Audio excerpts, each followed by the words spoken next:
Looks like that, car peek and I think should we wait or can we start? We are starting, right? Okay, fine.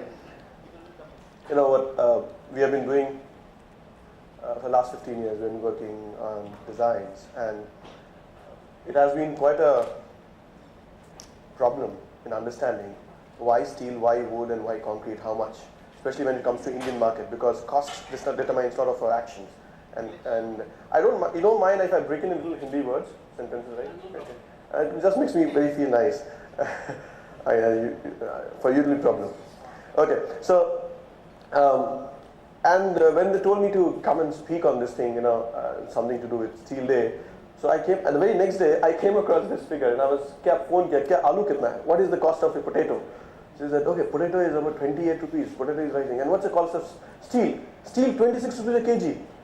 So that's shocking. In my lifetime, we have never come across this figure, and this seems like as cheap as dirt mud. 26 rupees, 26 rupees of steel, and firewood, which the entire community is using for burning, the trotter community, it's 36 rupees a kg. I put it in a kg purposely to make you understand.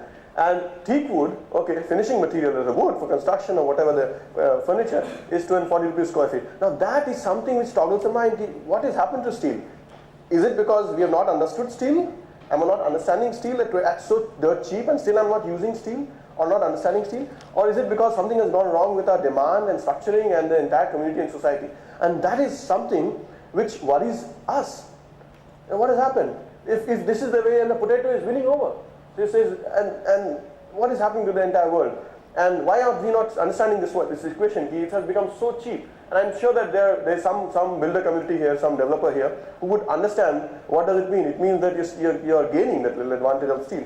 Now, that was not all. After that figure, we thought, let us look at what is the demand structure, what are we going around. And when we come across this, I see, okay, this is a usual pie chart that you get on the internet, and you can understand that housing from 40% has gone to about 43% now consumes steel. We know that construction sector, because we are mostly talking about construction sector here. I've just seen a couple of presentations. I understand that a lot of construction, buildings. So that's about 40% of it. That's a huge volume. And that's the D volume. And when I see the others, I've kind of clubbed those shipyards and shipbuilding stuff into others.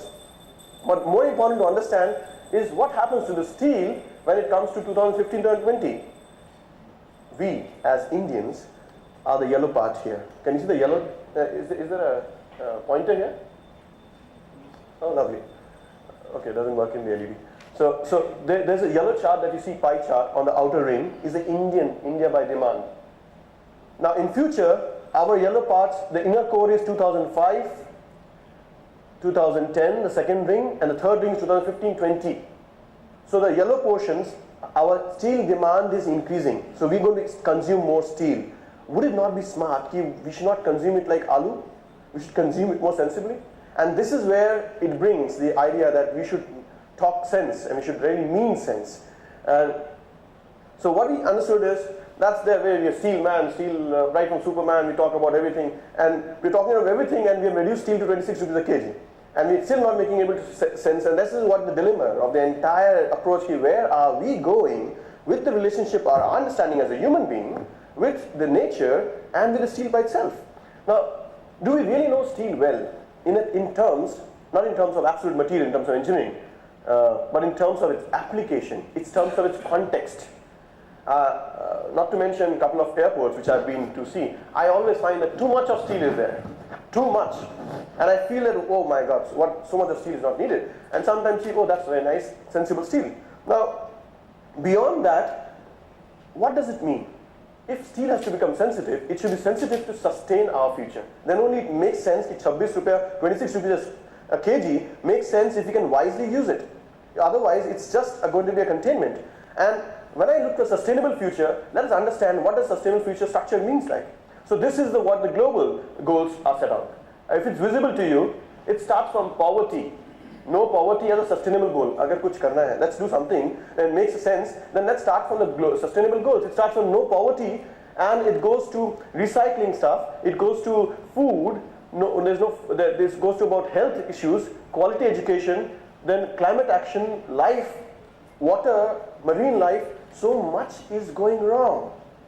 And if things are going wrong, can we rise up to understand that if we have to reach to the sustainable future, how wisely can we use steel to ensure that these are the sustainable goals that we can meet? Otherwise, we're just going on building.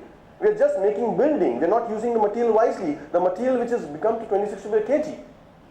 Now, this is something that we all need to understand, and that's the even 6% of people in our country use steel wisely. There is going to be a huge amount of sustainable change, and that's where the calculation. I'm just getting the figures to you. So what we saw when we started looking at the sustainable goals, we started grouping them. Okay, what is to do with nature, what is the infrastructure, and what is to do with. So what we did is we started putting them in a ring, and we understood, okay, all these objectives fall on the 3 big rings. One, natural environment objectives. The one ring is infrastructure, which you all know steel has been used. So let's not debate on that. And the other is well-being. So what we started working on, if we have to steel wisely as an architecture, as an architect into architecture, then we should be using the steel, if at all we need to use it, in architecture wisely. So that can we address the well-being chapter and the natural environment chapter. I'm coming from a place in Kolkata. I'm based out of practicing out of Kolkata, where we have there's a particular place called Uttadanga. It's the most polluted place in the world, and that's sort of a wise thing to speak of. And it is called the capital of culture. So two wise things. Where's the culture gone, and we have created pollution there. Now this is something. This issue is something very important to understand. So what we did, we first grouped those sustainable structure there, and then we started looking at this interesting 3 points. There were 3 important points. Steel becomes the backbone, we all know, right from automobile to anything that we're using here is made up of steel, communicating, including building. So that's the backbone material. We know about that. There's a technological point, the ever-evolving material. Of course, steel can ever evolve. For the last 16 years, the consumption of energy per kg in steel has reduced down to 60%. Apart from the energy cycle, it has also evolved into 600 forms in terms of its sheeting work, etc. So there's a huge amount of ever-evolving thing. That's the flexibility of steel. And the other is global environment, because the most abundant mineral, abundant material available. And also, it's the most recyclable. 96%, from 90 to 96% can recycle. And if we sensibly mean what I'm saying, that's the most recyclable material. So if we can wisely use this one, understanding it, we will be able to give to a circular economy in our country. Because we are going to go up a circular economy. If we ensure that if we make 10 buildings of particular time, we ensure that okay, the next 11th building would be using that much of recycled steel purposefully. Or can we discard the automobile? If 6 cars can together make an apartment, that's a calculation. It says 6 waste cars, junk cars, can give rise to 1 apartment. That much of Loha you can do. That much of it. So now that's a circular economy. We need to regenerate, and this is the sensibility of steel usage. It's not about using and getting the detail right just for the part of it, but look at the bigger picture. The bigger picture says that you need to be sensitive about the usage pattern. Now here, where we as an architect, now this context I put it on, narrowed the context to our context as an architect or as people in the construction industry. We said, okay, environment, the earth, people, we, influence us to perform, and when we perform, we either do profit or don't do profit. So what happens, if we can connect economy by profit, performance is the behavioral structure, because you must have felt, if you see a very nice view here, a greenscape, a lot of natural light, you feel positive. That's called biophilic. You increase the performance index. Increase by what? 30%. You feel healthy when you sit next to the glazing or to a nice view. There are so many, and it's a harmonic. It's a entire hormone cycle is balanced by the natural frequencies outside, and that's established fact. It's not an empirical fact. It's a perfectly established science. Now, then people. So what happened? If we can 4 of these can be integrated by smart use of steel, it makes sense to us. Then we'll be giving birth to a good planet, maybe. Will increase the performance. So normally when we use concrete, we make it opaque. But if we steel wisely, we can have bigger openings, lot of view, lot of daylight performance. We can increase more performance in the office, in the health industry, the hospital. We can make it nice. Now what happens is there's a 4P approach. We try to understand this 4P approach, and what we did in the sector of residential, if we introduce 3 important sectors only. Can we generate biodiversity? a little by 6%? Can we increase green cover of our cities in the steel that we are doing? And can we increase the food demand? Can we cater to the food demand? Can our construction industry, by using steel wisely, can introduce three sectors? Then we give birth to a wonderful, those aspects which infrastructure already, steel is covering up. But these three sectors, if we start using steel in these three sectors thinking, then we will make a lot of sense. And this is where the wisdom comes into the building. So we started getting these figures. And these are the figures which comes up interestingly. This is what we can do. Now look at these figures. Urban health, by using steel wisely, you can change the urban health by 25%. Urban health, stress factor. Bengal, absenteeism hota hai. People are absent, they don't want to come. Now that's something interesting. Can help improve air quality by 15%. You must have seen, that even in Paris they're using this green towers, they're using mushroom towers, and they're creating purposefully to reduce 75% greenhouse effect. The buildings are designed to reduce 75% greenhouse effect. I'll just show you a couple of interesting sites. Can reduce urban stress by 18%, increase urban productivity by 30%, and 53% vegetable demand. We have designing buildings in which we can meet vegetable demand, the salad garden, what you call it, what you call it. You can meet it by 53%. Your food demand can be met to. And if there are builders here, and if the people, they understand that most of the people, when they make a building, they want this FR area. How much of FR area and how much out of FR area. Smartly, if we can use deckings, triple height in Bengal, we found on the way, then we are getting it out of FR area. So no FR area, and we use that one to generate these issues and cater to these issues. That's what we're trying to do. Now, interestingly, biodiversity which is getting lost. We are doing a project where there's master planning. We're just killing the biodiversity by the good buildings. I'm using the word good buildings. But if you use sensitive buildings, we can destroy the biodiversity. We know the story about a bee, right?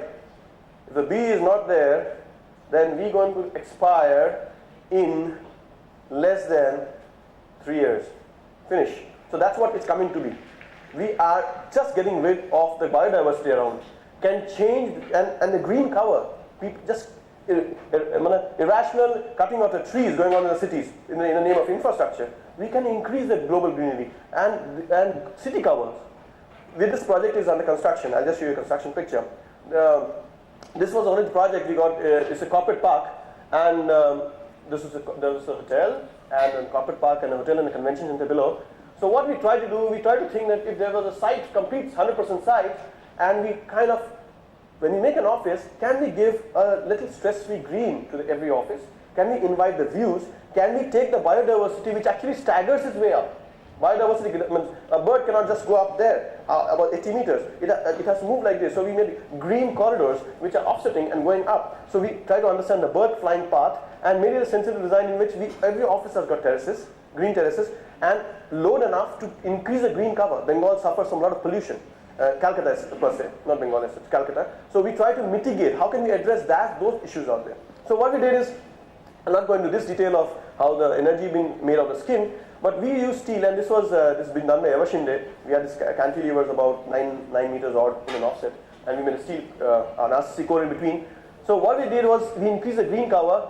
100% site was made forest, as if that site had only forest. So we grew the entire green into the building, and the entire, so this is what becomes. So you have got green cover, not only just works out in terms of solar glare and all this control, in terms of visual greenery, all these other factors, it makes a lot of sense in absorbing. So the green was tied in such a manner that it absorbed pollution on the above. Lower pollution is about the particles, above is about industrial pollution, so the plantation was done in such a manner that you have those nitrogen oxide and sulfur dioxide coming there. Now, this is, the cost is about 3,500 square feet, 3,500 rupees square feet or so, the cost is not even working a good market rate in Bengal to start with.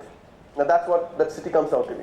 Now, this is a challenge that we're having. So we could save a lot of, we could get this aspect of increasing the surface skin of the building and taking advantage of, and then those aspects of the amount of urban greenery and urban stress and health thing were issued only by the use of steel. Now, this is a recent picture which I just passed by and took a thing, it's under construction, so you can see those cantilevers there and structures. It's a very simple structure. First design on the book stacks. When you keep a library book, we stack it up and we stick it here and there. So it was evolved out of it. We made complicated structures, but sometimes simple things work great, and not sometimes always, I suppose.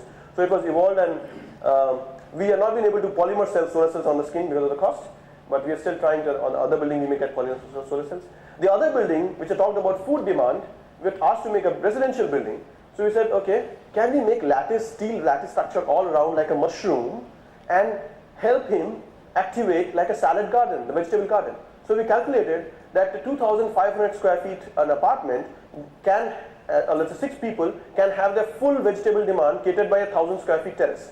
Now 1,000 square feet terrace kind of designed all over the skin, so this is the calculation of food demand. So 100% of the food in terms of vegetable demand, not the food demand, the vegetable demand can be met in the same apartment on the same level. And all this terrace is free of FAR. So what happens is all staggered in triple height, so it's technically by the rules it's free of FAR, and you get the demand, and all this is maintained by the society. So what we did is this is kind of made a skin here and allowed some, covered the steel structure by GRC. The project is just initiating construction because it took a lot of time for people to understand, not allowing rules and things like that, so under construction. So what happens is this looks like this, and it's all vegetable all around. So you cater, and it's almost like 1,200 demand. So all people are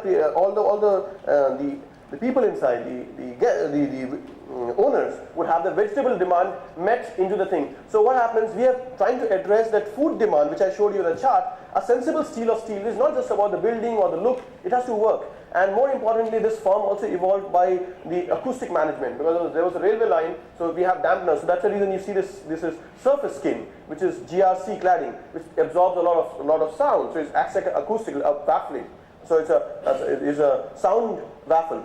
Okay, so that's the kind of form. Here we didn't make any basements because we didn't want to change the biodiversity. Why to make a basement if we have got steel structure there? So we didn't make basements here because the parking solved out in terms of mechanical car park and things like that. And that's the profile. Not a single tree has been dismantled, but wisely, I just say, wisdom is a relative word, but we got wise by using the steel wisely. Otherwise, people just deter, and of course, this is we got a 2.5-hour fire rating in this thing because as per the code, for a residential code, 2 hour plus, so we got 2.5-hour tested in terms of GRC cladding. So that's what the building will look like ultimately. Now, I don't want much of the time because that we already can delay. I'll just show you some of the things. We are knowing about the Bosco vertical. We know about these buildings. There are a couple of buildings. The entire world is getting sensitive use of it. So combining urban greenery, food, and by smart use of cantilevers, we can give rise to this thing. This has been conceived in Paris to reduce 75% of greenhouse effect, to manage. So that's a wisdom. That's a wise way of using the steel, and not just to showcase ambition, but a wisdom in which wise cantilevers and daylight penetration and view can give birth to health, food demand, and greenhouse and management and things like that. So that's by mad architects that they're. So I quite liked it because I thought that's a potato ground, and that's what I want to close with. And this is my urge to the entire forum here. You know, we should become a little sensitive to understand that if we really get to little wisdom, little wise use of terraces by cantilevers, if you can get rid of FAR because the builders here, you can contribute to a large volume of happiness index. You know, we are not even in the first 100 in terms of happiness index in the entire world. So we as a country, we just double the happiness index. So this is a calculation based on Kolkata. So only 40% of buildings, if they wisely use terraces, we will increase the happiness index. The happiness index is basically a lot of issues in terms of health, in terms of visual quality, things like that. The urban greenery, and that's it. Only 40% doubles it up. What else we need for? And that's the wise move that we can do. That's my urge to the entire forum, if you can wisely use that thing. Thank you very much.